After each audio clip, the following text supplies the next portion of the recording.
Queridos amigos y hermanos, una vez más contigo el misionero Núñez Estrella. Bienvenidos a la reflexión de hoy con la Biblia abierta. Para esta ocasión, llamamiento a la estabilidad. Agradezco que lo comparta con otros.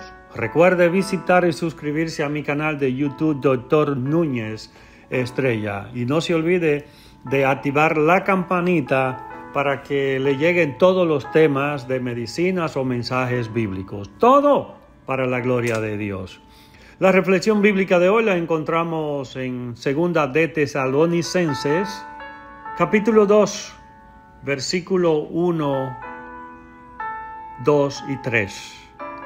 Pero con respecto a la venida de nuestro Señor Jesucristo y nuestra reunión con Él, os rogamos, hermanos, que no os dejéis mover fácilmente de vuestro modo de pensar, ni os conturbéis, ni por espíritu, ni por palabra, ni por carta como si fuera nuestra, en el sentido de que el día del Señor está cerca.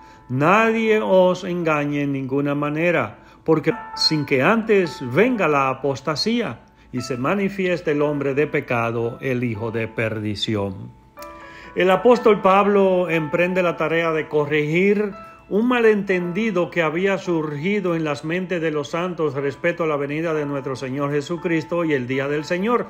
Los santos estaban sufriendo una persecución tan dura que les era fácil creer que estaban ya en la primera parte del día del Señor, es decir, el período de tribulación, y flotaban rumores de que el apóstol mismo creía y enseñaba que había llegado el día del Señor, de modo que tenía que rectificar la situación. La expresión la venida de nuestro Señor Jesucristo y nuestra reunión con Él parece referirse inequívocamente al arrebatamiento. Este es el tiempo en que seremos recogidos para encontrarnos con el Señor en el aire. Debería quedar claro que el arrebatamiento no es lo mismo que el día del Señor. Los tesalonicenses no estaban preocupados porque el Señor hubiese venido. Sabían que no había venido, pero sí estaban preocupados de que hubiese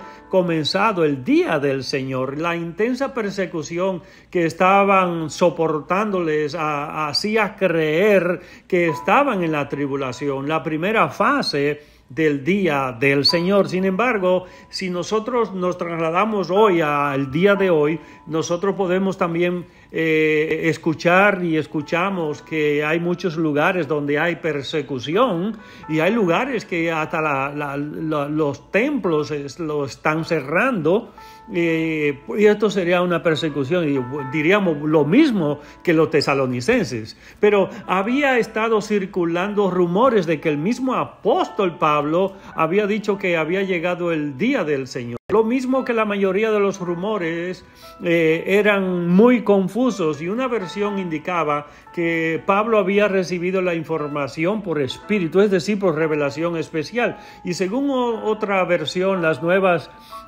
habían venido por palabra, es decir, que el apóstol había enseñado públicamente que había comenzado la tribulación. Por carta como si fuera nuestra, dice el apóstol Pablo, se comprende generalmente como refiriéndose a una carta falsa atribuida a Pablo, diciendo que el día del Señor había comenzado. Y la expresión como si de parte de nosotros probablemente va con espíritu, palabra y carta. No debían confiar en ninguna de estas fuentes.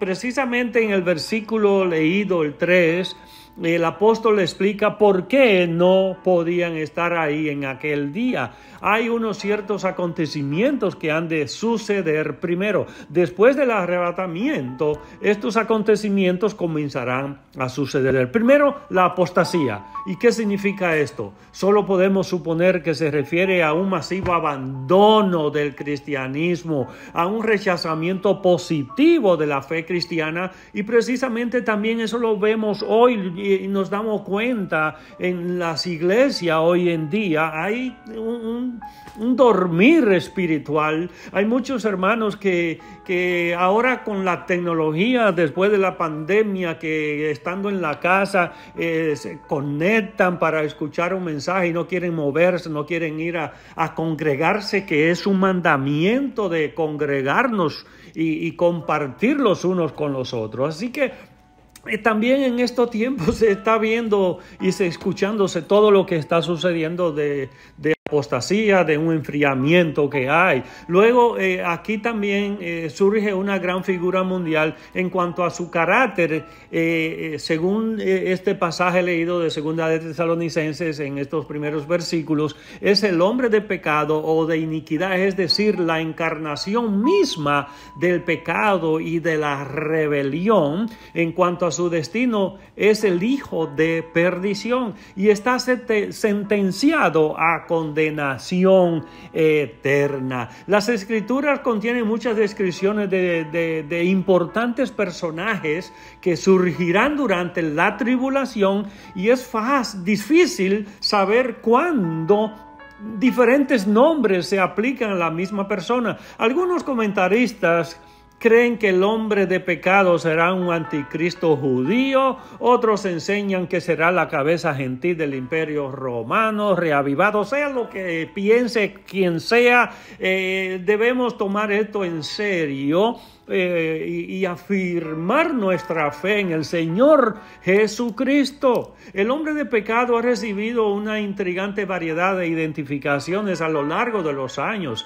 Ha sido identificado con la Iglesia Católica Romana, con el Papa, el Imperio Romano, la forma final de cristiandad apóstata, la reencarnación de Judas, la reencarnación de Nerón, del Estado judío, Mahoma, Lutero, Napoleón, Mussolini y la encarnación de Satanás. Entendemos por las Escrituras que hoy día el mundo está bajo la influencia del mismo Satanás. La llegada del anticristo no ocurrirá hasta que llegue el colmo de la apostasía en el mundo. El anticristo, el último de los mentirosos, no puede permanecer en un mundo donde la verdad de Dios sea enseñada. Y esta es la razón por la que la Biblia dice que la apostasía vendrá primero y después el anticristo se manifestará. Ahora bien, ¿qué pasaría si la muerte sorprende a alguna persona? Y ya llegó el final para la vida de esa persona. Lo que hay que estar preparado en cuanto a la vida espiritual de cada persona. Debemos de estar listos por si el Señor nos llama antes de que venga el arrebatamiento de la iglesia. Debemos mantener nuestra fe en alto. Y segunda de Pedro, el capítulo 3, versículo 3, sabiendo primero esto, que en los postreros días vendrán burladores andando según sus propias concupiscencias. Pedro se refiere a un tiempo futuro cuando aumentará el espíritu de escepticismo en cuanto a la venida de Jesucristo. En la filosofía clásica, el escepticismo es una corriente filosófica basada en la duda. Y eso es lo que está sucediendo hoy. Están muchos apóstatas, muchos falsos maestros, están confundiendo a muchos seguidores, y tenemos que estudiar, leer las Escrituras y escudriñarla. El testimonio unido de profetas y apóstoles que vendrían burladores sarcásticos en los últimos días, sigue siendo siguiendo sus propias concupiscencias. Los cristianos evangélicos deberían recordar esto. No deberían sentirse agobiados por las arrogantes y blasfemas negociaciones de los hombres. En vez de ello, deberían ver en ellas una indicación clara de que el fin de la edad se está aproximando. Y estos burladores siguen sus propias pasiones, habiendo rechazado el conocimiento de Dios. Dan sin temor satisfacción a sus apetitos, abogan la permisidad con un total de menosprecio del inminente juicio. Las falsas enseñanzas que hoy se dan como alimento, entre comillas, sano a la iglesia, producen en el cristiano que se enferme espiritualmente y esté incapacitado para vivir una vida útil y plena, que es el propósito del Padre Celestial. celestial, perdiendo su efectividad en ser luz y sal de la tierra. Hoy en día hay muchas iglesias que permiten que el mundo esté dentro de la iglesia. Nosotros somos luz para este mundo y como creyentes en Jesucristo debiéramos alumbrar esa luz que nos ha iluminado a nosotros.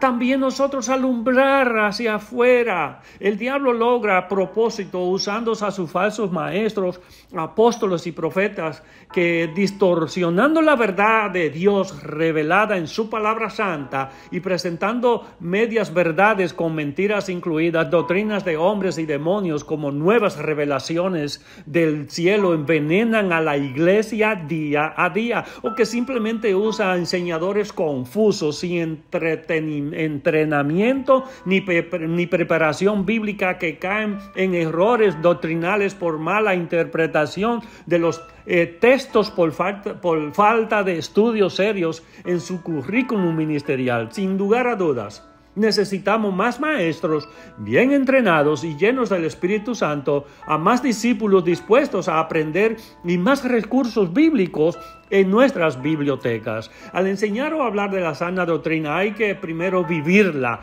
aplicarla a la vida y principalmente de uno. La importancia que hoy tiene la enseñanza de la doctrina cristocéntrica, o sea, en otras palabras, sana doctrina en la iglesia, es que esta es vital para la salud espiritual de los creyentes. Su fortaleza espiritual y el tener el poder de los cielos para realizar el cumplimiento del mandato de la gigantesca labor de anunciar el evangelio de la gracia a toda criatura en este tiempo final, antes del retorno del Señor Jesús por su iglesia. En esto debe pensar. Será hasta la próxima en la voluntad de Dios. Que Dios siga bendiciendo tu vida junto a los tuyos.